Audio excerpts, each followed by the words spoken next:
ഇന്ത്യയെ ആരു നയിക്കുമെന്നത് ജൂൺ 4 അറിയാം. ഗോദി മീഡിയകൾ ഒഴികെയുള്ളവരൊക്കെ ബി.ജെ.പിക്ക് തിരിച്ചടി ഉണ്ടാകുമെന്നാണ് വിലയിരുത്തുന്നത്.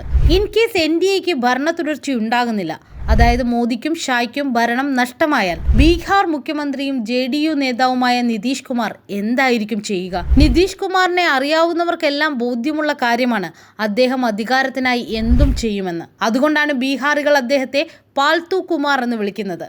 പാൽത്തു കുമാർ എന്നാൽ അവസരവാദിയായ നേതാവെന്നർത്ഥം. അത്രമാത്രം രാഷ്ട്രീയ യൂട്ടേണുകളുണ്ട് നിതീഷിന്റെ കരിയറിൽ. ഹാട്രിക് ഭരണത്തിന് കാത്തിരിക്കുന്ന NDAയെ തകർക്കാൻ ലക്ഷ്യമിടുന്ന ഇന്ത്യ മുന്നണി ആദ്യഘട്ടത്തിൽ പ്രധാനമന്ത്രി സ്ഥാനാർത്ഥിയാക്കുമെന്നിരിക്കെയാണ് നിതീഷ് കുമാർ മറുകണ്ഠം ചാടിയത്. 2023 ജനുവരി 30 നടത്തിയ പ്രസംഗത്തിനിടെ NDAയ്ക്കൊപ്പം കൂടുന്നതിലും ഭേദം മരണമാണെന്ന് പറഞ്ഞ നിതീഷ് കൃത്യം 1 വർഷം തികയും മുമ്പേ NDAയ്ക്കൊപ്പം കൂടി. BJPയും JDUവും മുമ്പ് ഒരുമിച്ചായിരുന്നു. താൻ ഇത്രയും നാൾ അവിടെയും ഇവിടെയുമായിരുന്നു. ഒടുവിലിതാ NDAയിലേക്ക് തിരിച്ചെത്തി. ഇനി NDAയിൽ തന്നെ ഉറച്ചു നിൽക്കുമെന്നാണ് അന്ന് നിതീഷ് കുമാർ പറഞ്ഞത്.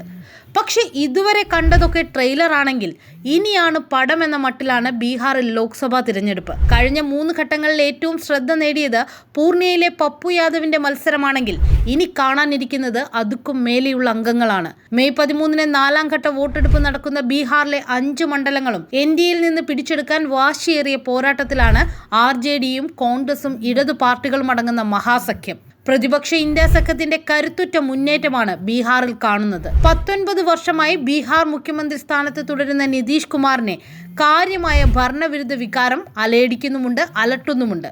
എന്തു വന്നാലും ബീഹാറിലെ മഹാസഖ്യത്തിലേക്ക് ഇനി ഒരിക്കലും നിതീഷ് കുമാറിനെ തിരിച്ചെടുക്കില്ലെന്ന് കോൺഗ്രസ് അധ്യക്ഷൻ മല്ലികാർജുൻ ഖാർഗെയും RJD നേതാവ് തേജസ്വി യാദവും ആവർത്തിക്കുന്നു. ബീഹാറിൽ കഴിഞ്ഞ തവണ 40-ൽ 39 സീറ്റുകളും NDA നേടിയിരുന്നു. ഇക്കുറി അത്രത്തോളം നേടുമെന്ന ആത്മവിശ്വാസം നിതീഷിനുമില്ല, മോദിക്കുമില്ല. പിന്നിട്ട 3 ഘട്ട തിരഞ്ഞെടുപ്പിലും ഏറ്റവും കുറവ് പോളിംഗ് ബീഹാറിലായിരുന്നുവെന്നത് NDAയ്ക്ക് തിരിച്ചടിയാണ്. മുഖ്യമന്ത്രി പദമുറപ്പിക്കാൻ പലതവണ കൂടുമാറിയ നിതീഷിനെ ഇനിയും ബീഹാറിലെ ജനങ്ങൾ വിശ്വസിക്കുമോ എന്ന കാര്യത്തിൽ JDU പ്രവർത്തകർക്ക് പോലും സംശയമുണ്ട്. ബീഹാറിലെ ജനങ്ങൾ കൈവിട്ടാൽ NDAയ്ക്ക് അധികാരം നഷ്ടമായാൽ തകർന്നു തെരിപ്പണമാകുക മറ്റാരുമല്ല, നിതീഷ് കുമാർ തന്നെ ആയിരിക്കുമെന്നത് ഉറപ്പാണ്.